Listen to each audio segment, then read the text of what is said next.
تو ہمیں اپنی زندگی میں قلب سلیم حاصل کرنا ہے، اس لیے کہ قیامت کے دن یہی انسان کو کام آئے گا۔ اللہ تعالیٰ ارشاد فرماتے ہیں یوم لا ینفع مال ولا بنون، قیامت کے دن نہ مال کام آئے گا نہ بیٹے کام آئیں گے، الا من اتى اللہ بقلب سلیم، جو سنورا ہوا دل لایا وہ دل اسے کام آئے۔ اس آیت سے معلوم ہوتا ہے کہ اللہ تعالیٰ دلوں کے بیوپاری ہیں، بندے سے دل چاہتے ہیں، اے بندے اپنا دل مجھے دے دے۔ بندہ اپنے دل میں اپنے رب کو بسا لے، ایسی محنت کرے کہ اللہ تعالیٰ دل میں آ جائے، اللہ تعالیٰ دل میں سما جائے، بلکہ اللہ تعالیٰ دل میں چھا جائے۔ اس کو قلب سلیم کہتے ہیں، قلب منیب۔ لقمان علیہ السلام نے اپنے بیٹے کو نصیحت کی، یہ اسی افریقن کنٹری کے رہنے والے تھے، غلام تھے، مگر حکمت نے ان کو سردار بنا دیا تھا۔ تو انہوں نے اپنے بیٹے کو نصیحت کی کہ اے بیٹے، میں سورج اور چاند کی روشنی میں پرورش پاتا رہا، اے بیٹے میں سورج اور چاند کی روشنی میں پرورش پاتا رہا، مگر دل کی روشنی سے زیادہ فائدے مند میں نے کسی چیز کو نہیں دیکھا۔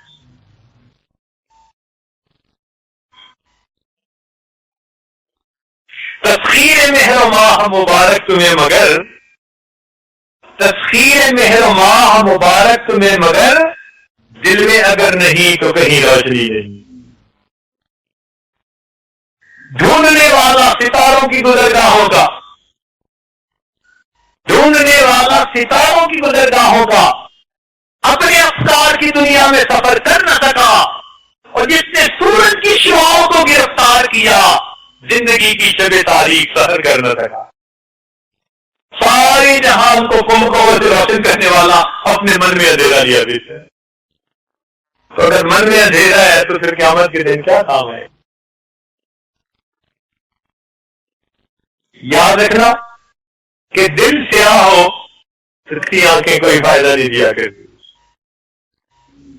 دل سیاہ ہو تو چمکتی آنکھیں کوئی فائدہ نہیں دیتی۔ ایک بزرگ فرمایا کرتے تھے کہ تم اپنے دل کے مالک بن جاؤ گے، اللہ تعالیٰ تمہیں جہان کا مالک بنا دے گا۔ تو اپنے دل کے مالک بن جاؤ، پھر دیکھیے اللہ رب العزت کیسے تم پر مہربانیاں فرماتے ہیں۔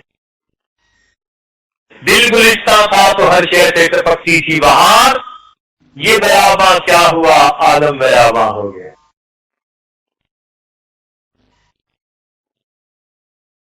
تو دل اہل اللہ کی محفل میں سنورتے ہیں، ہم یہاں اکٹھے ہیں اپنے دلوں کو سنوارنے کے لیے۔ تو بس یہ آپ ذہن میں رکھیے کہ ہم نے جو یہ 10 دن ہیں یہ کوئی بھی گناہ نہیں کرنا، نہ آنکھ سے، نہ زبان سے، نہ کان سے، نہ دل دماغ سے، نہ ہاتھ سے، نہ شرمگاہ سے۔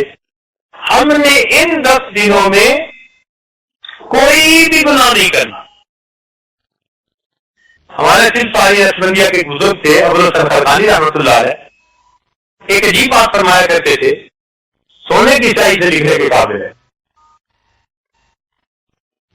فرماتے تھے کہ جس شخص نے جو دن گناہوں کے بغیر گزارا، جس شخص نے جو دن گناہوں کے بغیر گزارا، ایسا ہی ہے جیسے اس نے وہ دن نبی علیہ السلام کی صحبت میں گزارا۔ جس شخص نے جو دن گناہوں کے بغیر گزارا، ایسا ہی ہے جیسے اس نے وہ دن نبی علیہ السلام کی صحبت میں گزارا ہے۔ تو ہمارے دل میں بھی یہ تمنا ہو کہ ہم بھی 10 دن گناہوں کے بغیر گزاریں۔ اس لیے ہر وقت ذکر و عبادت میں مشغول رہیں۔ معتکف کو ہر وقت عبادت میں مشغول رہنا یہ زیادہ پسندیدہ عمل ہے۔ شیطان کیا کرے گا کہ ایک دوسرے سے گزارش احوال واقعی حالات پوچھنا بتانا، اس میں گھنٹوں گزار رہے ہو. اچھا جی آپ کے ملک میں کیا ہو رہا ہے، آپ کی مسجد میں کیا ہو رہا ہے، بس یہاں سے بات شروع ہوگی اور پھر کاروبار کے تذکرے شروع ہو جائیں گے، گھر بار کے تذکرے شروع ہو جائیں گے. اور اگر نوجوان ہے تو اپنی شادی کی پلاننگ کے تذکرے شروع ہو جائیں گے، بات پہنچی تیری جوانی تک. اس لیے متقین حضرات ایک دوسرے سے بس کام کی گفتگو کریں اور تفصیلات بعد میں اعتکاف کے بعد. ضروری جو گفتگو ہو بس وہ کریں، اس سے زیادہ نہیں. حضرت اکبر ثانوی رحمۃ اللہ علیہ کی خانقاہ پر بڑے بڑے علماء آتے تھے اپنی تربیت کے لیے، اور ان کی خوب تربیت ہوتی تھی. حضرت قاری محمد طیب رحمۃ اللہ علیہ نے جب نظام سنبھالا نا دارالعلوم دیوبند کا، تو جوانی بھی تھی اور اللہ نے حسن و جمال بھی خوب دیا تھا اور علم کا کمال بھی خوب دیا تھا اور لوگوں کے دلوں میں محبت بھی بہت دی تھی. تو انہوں نے حضرت ثانوی رحمۃ اللہ کو خط لکھا کہ حضرت کبھی کبھی میرے دل میں خود پسندی آ جاتی ہے. خود پسندی کا کیا مطلب؟ اپنے آپ کو پسند کرنا کہ میرے اندر بڑی سی بات ہے، جوانی میں دارالعلوم کا محتمم بھی ہوں، اللہ نے اتنا علم بھی دیا کہ لوگ وہاں سنتے ہیں تو سر ڈھونڈتے ہیں، اور خوبصورتی بھی اللہ نے اتنی زیادہ دی اور مال و منال بھی دیا، عزت بھی دی، ہر بندہ پچھتا چلا جا رہا ہے. تو اس وجہ سے نا میرے دل میں کبھی کبھی خود پسندی پیدا ہو جائے. حضرت ثانوی رحمۃ اللہ نے خط لکھا کہ اچھا آپ سب کچھ کسی کے حوالے کر دو اور 1 مہینہ کے لیے یہاں ہمارے پاس آ جائے. تو 1 مہینہ کے لیے فوراً پہنچ گئے تھانہ بھون. تو جب وہاں پہنچے تو حضرت نے فرمایا کہ بس آپ اپنا دن گزاریں جیسے گزارتے ہیں، ایک کام کرنا ہے کہ جو لوگ مسجد میں آتے ہیں نا داخل ہوتے ہیں ان کے جوتے سیدھے کر دیں. اتنی سی ڈیوٹی لگا دی کہ آپ کا کام یہی ہے کہ جوتوں کے پاس بیٹھے رہے اور جو مسجد میں آئے جائیں ان کے جوتے سیدھے کر دیں. قاری طیب رحمۃ اللہ خود لکھتے ہیں کہ میں نے چند دن جوتے سیدھے کیے، میرے اندر سے خود پسندی اور تکبر کا ہمیشہ کے لیے ازالہ ہو. چند دن جوتے سیدھے کیے، اپنی اوقات کا پتہ چل گیا. کاف بارہ حروف اصلی اس کا جنازہ نکال کے رکھ دیا.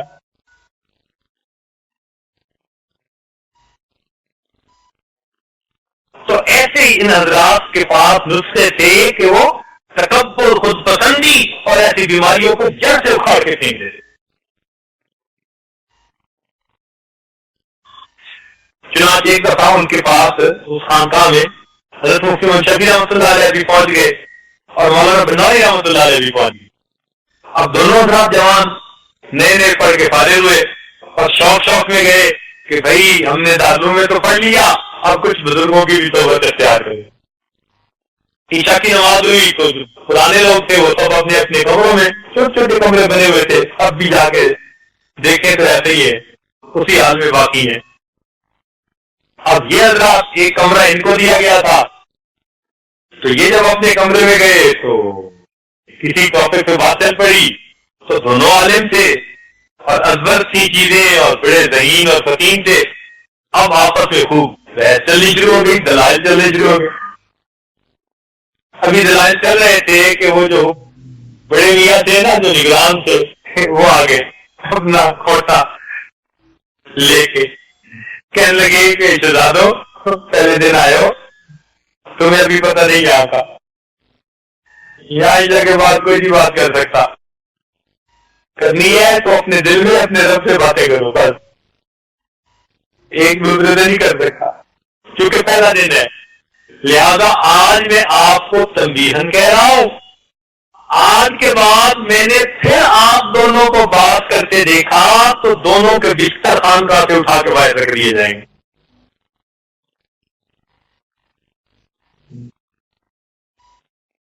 خود فرمایا کرتے تھے یہ حضرات کہ اس بڑے میاں کی بات نے نا ہمارا دماغ سیدھا کر دیا.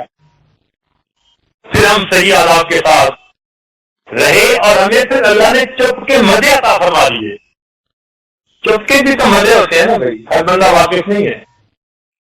آج کل کھانے کے مزے سے لوگ واقف ہیں اور فاقے کے مزے سے واقف نہیں ہے. بولنے کے مزے سے واقف ہے, چپ کے مزے سے واقف نہیں ہے.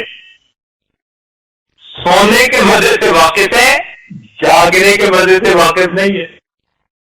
تو چپ کا اپنا مزہ ہے. اس لیے جو جتنا بڑا عالم ہوگا نا, آپ اس کو دیکھیں اکثر وہ زیادہ خاموش ہوگا. کہہ رہا ہے شور دریا سے سمندر کا سکون, کہہ رہا ہے شور دریا سے سمندر کا سکون, جتنا جس کا درد ہے اتنا ہی وہ خاموش.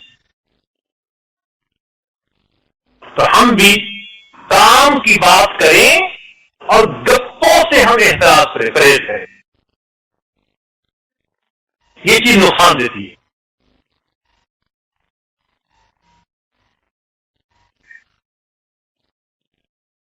جو نمازیں پڑھنی ہے نا ان 10 دنوں میں, وہ بھی بنا سوار کے نماز پڑھیں. کوشش کریں کہ موقع اللہ تعالیٰ نے دے دیا, وقت دے دیا, اس کو کہتے ہیں تعدیل ارکان کے ساتھ نماز پڑھنا. یعنی رکوع سجود جم کے کرے, تسلی سے. پنجابی میں کہتے ہیں ٹھہا کے نماز پڑھنا, یعنی ٹکا کے نماز پڑھنا, یوں سمجھ لیں. تو ان 10 دنوں میں ہم اپنی نمازیں خوب توجہ اللہ کے ساتھ پڑھنے کی کوشش کریں, خشوع کے خضوع کے ساتھ پڑھنے کی کوشش کریں. تسلی سے, جیسے کوئی تسلی سے نماز پڑھتا ہے نا, بس ایسے تسلی سے نماز پڑھیں اپنے رب کے ساتھ. اس کی مشق کریں. آپ مشق کیجئے گا, اللہ رب العزت انشاءاللہ رحمت فرمائے.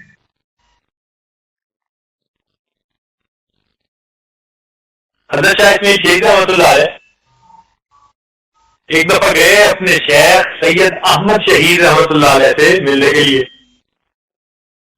تو شاہ صاحب نے پوچھ لیا کہ شہزادے میاں کیا چاہتے ہو, شہزادے میاں کیا چاہتے ہو؟ تو کہتے ہیں آگے سے پتہ نہیں میرے دل میں کیا آیا, تو میں نے کہہ دیا کہ حضرت مجھے صحابہ جیسی کوئی نماز ہی پڑھا دے. ہم ہوتے تو کاروبار کی اچھائی کی دعا کو منگواتے, یا نیک خوبصورت بیوی ملنے کی دعا منگواتے. تو انہوں نے دعا کیا منگوائی کہ حضرت کوئی صحابہ جیسی نماز ہی ہمیں پڑھائیں. کہنے لگے سن کے خاموش ہو گئے. رات ہوئی تو تہجد میں اٹھا تو مجھے فرمان لگے بھائی اٹھ گئے؟ ان کا جی اٹھ گیا. فرمان لگے جاؤ اللہ کے لیے وضو کرو. فرماتے ہیں ان الفاظ میں پتہ نہیں کیا بجلی بھری تھی کہ اللہ کے لیے وضو کرو, کہ میرے دل پر ایک عجیب اللہ کی ہیبت عظمت طاری ہو گئی. اور میں نے جب وضو کیا تو مجھے ایسے لگ رہا تھا کہ جیسے اللہ تعالیٰ دیکھ رہے ہیں اور میں ان کے سامنے وضو کر رہا ہوں. کہنے لگے وضو کر کے آیا تو فرمان لگے وضو کر لیا؟ میں ان کا جی کر لیا. فرمانے اللہ کے لیے 2 رکعت پڑھو. ایسے انداز سے انہوں نے, اصل میں وہ توجہ باطنی بھی ساتھ مل رہی تھی, تو فرمایا اللہ کے لیے 2 رکعت پڑھو. تو یہ رکعت جو میں نے سنی نا اللہ کے لیے, تو بس اب تو میں نے 2 رکعت کی نیت باندھی اور بس میرے اوپر گریا تاری شروع ہو گئی. اور میں 2 رکعت پڑھوں اور میرا دل میں خیال آیا کہ میں نے تو بھائی صحیح نہیں پڑھی. پھر اگلی 2 رکعت, پھر اگلی 2 رکعت کرتے کرتے اس رات میں نے 100 نفل پڑھے اور میری 2 رکعت پر بھی تسلی نہ ہوئی. بعد میں پھر شیخ نے بتایا کہ صحابہ ایسی نمازیں پڑھا کرتے کہ اپنی طرف سے ٹکا کے پڑھتے تھے اور پڑھنے کے بعد کہتے تھے ماں بننا کا حق کا عبادتی وما رفنا کا حق کا عبادت. یہ صحابہ کی نماز. تو بھائی ان دنوں میں ہم بھی تعدیل ارکان کے ساتھ اس طرح نماز پڑھیں. یہ ذہن میں رکھنا، دلوں کے اجتماع کو اللہ کے ہاں قبولیت میں بڑا دخل ہے۔ اب آپ سنیے کہ ہر روز پوری دنیا میں اپنے اپنے گھروں میں لاکھوں انسان بلکہ کروڑوں مسلمان روزانہ دعا مانگتے ہیں، مگر وہ اپنے اپنے گھروں میں مانگتے ہیں، اللہ تعالیٰ کی طرف سے ان کی قبولیت کا وعدہ کوئی نہیں ہے۔ اور چند لاکھ مسلمان میدان عرفات میں اکٹھے ہو جاتے ہیں، اب ان کے دل جمع ہو گئے ایک جگہ، تو قبولیت دیکھیں کہ عرفات کے میدان میں حدیث پاک کے مطابق جو مانگتے ہیں اللہ تعالیٰ ان کی دعاؤں کو قبول فرماتے ہیں، جو مانگتے ہیں دعا قبول ہوتی ہے۔ بلکہ حدیث پاک میں آتا ہے کہ اللہ تعالیٰ کے نزدیک سب سے بڑا گنہگار وہ ہوتا ہے جو عرفات میں وقوف عرفہ میں دعا مانگے اور پھر کہے کہ میری دعا قبول نہیں ہوئی۔ سب سے بڑا گنہگار وہ، اتنے اللہ تعالیٰ ناراض ہوتے ہیں۔ تو معلوم ہوا کہ مل کے جب کوئی عمل کرتے ہیں نا تو ید اللہ علی جماعت کے اوپر اللہ کی رحمت کا ہاتھ ہوتا ہے، لہذا جب مل کے دعا مانگتے ہیں پروردگار دعاؤں کو جلدی قبول کرتا ہے۔ حدیث پاک میں ہے کہ نبی علیہ السلام نے ایک دفعہ واضح فرمایا، ایسا وعدم بلیغا، ایسا پر تاثیر واضح تھا کہ ایک ابھی جو تھے نا وہ پھوٹ پھوٹ کے رونے لگے۔ جب نبی علیہ السلام نے محفل مکمل کی تو نبی علیہ السلام نے فرمایا ان کا رونا اللہ تعالیٰ کو اتنا پسند آیا، ان کی وجہ سے پوری محفل کے لوگوں کی مغفرت فرما دی۔ تو بھائی اتنے لوگ جو ہر محفل میں دعا مانگیں گے تو کوئی ایک تو اللہ کا مقبول ہوگا ہی نہیں نا، کوئی خدا کا بندہ تو ہوگا ایسا۔ ہم گنہگار سے ہی پتہ نہیں کیسے کیسے دل میں تقویٰ والے لوگ بیٹھے ہوئے، تو اس لیے اس وقت کو غنیمت سمجھیں اور اس میں ہم خوب اللہ تعالیٰ سے دعائیں مانگیں۔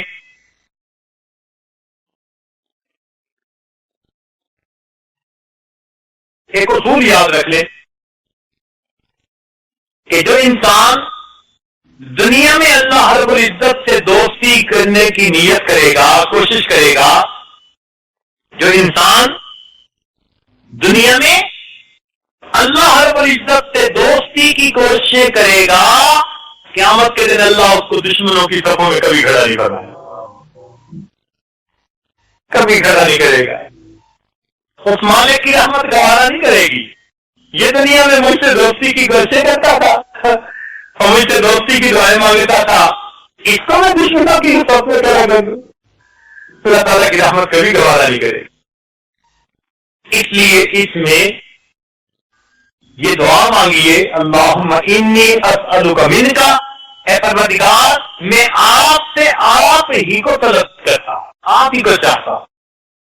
اللہ تعالیٰ کی محبت مانگیے، پھر دیکھیے اس محبت میں اللہ تعالیٰ ہمیں کیسی برکت عطا فرمائیں۔ یہ ہماری خوش نصیبی ہے کہ ہمیں اللہ تعالیٰ نے ایک موقع اور دے دیا رمضان مبارک کا، ورنہ حقیقت تو یہی ہے کہ ہمارے گناہوں کو دیکھا جائے شیرے ہی مسخ ہو جاتے، زمین میں ہی دھس جاتے، پتہ نہیں کیا کیا عذاب آنے کے قابل تھے، مگر اس پروردگار نے پھر مہربانی کی، اپنے گناہگار بندوں کو اپنے در پر دہلیز پکڑ کر بیٹھنے کا ایک موقع اور عطا فرمایا۔ تو اللہ تعالیٰ کا ارادہ خیر کا ہے، وہ دینا چاہتا ہے، وہ پروردگار اپنے در پر آنے والوں کو خالی نہیں بھیجا کرتا۔ سخی دنیا کا نہیں سننا چاہتا کہ لوگوں کی محفل میں کوئی فقیر کے جی میں نے آپ کے در سے مانگا تھا مجھے ملا نہیں تھا۔ ارے دنیا کا سخی سننا گوارا نہیں کرتا کہ لوگوں میں بیٹھ کے کوئی فقیر کے میں اس کے دروازے پر گیا مانگا مجھے نہیں ملا، پروردگار کیسے پسند فرمائیں گے کہ روز محشر کوئی بندہ کہے اللہ میں آپ کے در پر یہ رو رو کے مانگتا تھا مجھے آپ کے در سے نہ ملا، اللہ تعالیٰ کبھی سننا گوارا نہیں کریں گے، جو مانگے گا پروردگار عطا فرما دیں گے، ضرور عطا فرما۔ اسی اللہ تعالیٰ دے کے خوش ہوتے ہیں اور بندہ لے کے خوش ہو. تو اسی ہم خوب مانگے اپنے پروردگار سے ان 10 دنوں میں تہجد کی پابندی کریں, تسبیحات, ذکر, مراقبہ, مجالس, ایک ترتیب دوستوں نے بنا دی ہے اور اس کی فوٹو کاپی کروا دی ہے. اب ہر عمل اس کے مطابق کریں, اجتماعی عمل کا زیادہ خیال رکھیں. یہ نہ ہو کہ لوگ جو ہیں وہ سحری کر رہے ہیں تو ہم نفلیں پڑھ رہے ہیں, اور لوگ نفلیں پڑھ رہے ہیں تو ہم سحری والوں کے پیچھے لگے پڑے. جو کام اجتماعی طور پر کر رہے ہیں اس کو فوقیت دیں اور اس کے مطابق چلے. اسی میں برکت ہوگی, خیر ہوگی. اور مجھے امید ہے کہ انشاءاللہ یہ 10 دن جب آپ یہاں گزاریں گے نا تو 10 دنوں کے بعد اٹھتے ہوئے آپ کو یوں محسوس ہوگا کہ جیسے ہم کسی اور پلینٹ پر چلے گئے تھے اور اس پلینٹ سے اب واپس اپنے گھروں میں دوبارہ آ گئے. انشاءاللہ دلوں کی کیفیت ایسی ہے. فکر دنیا کر کے دیکھی, فکر عقبا کر کے دیکھ. توجہ فرمائیے, فکر دنیا کر کے دیکھی, فکر عقبا کر کے دیکھ, چھوڑ کر اب فکر سارے, ذکر مولا کر کے دیکھ. کون کس کے کام آیا, کون کس کا ہے بنا, سب کو اپنا کر کے دیکھا, اب رب کو اپنا کر کے دیکھ. پھر دنیا سے دل لگائے, اب ان 10 دنوں میں رب سے دل لگا کے دیکھیں کہ وہ پروردگار کتنا مہربانیاں فرماتا ہے. انشاءاللہ ہم آداب کے ساتھ وقت گزاریں گے تو رب کریم ہم پر مہربانی فرمائیں گے. رب کریم ہم آپ سب کا یہاں حاضر ہونا قبول فرما لے. وآخر دعوانا ان الحمدللہ رب العالمین.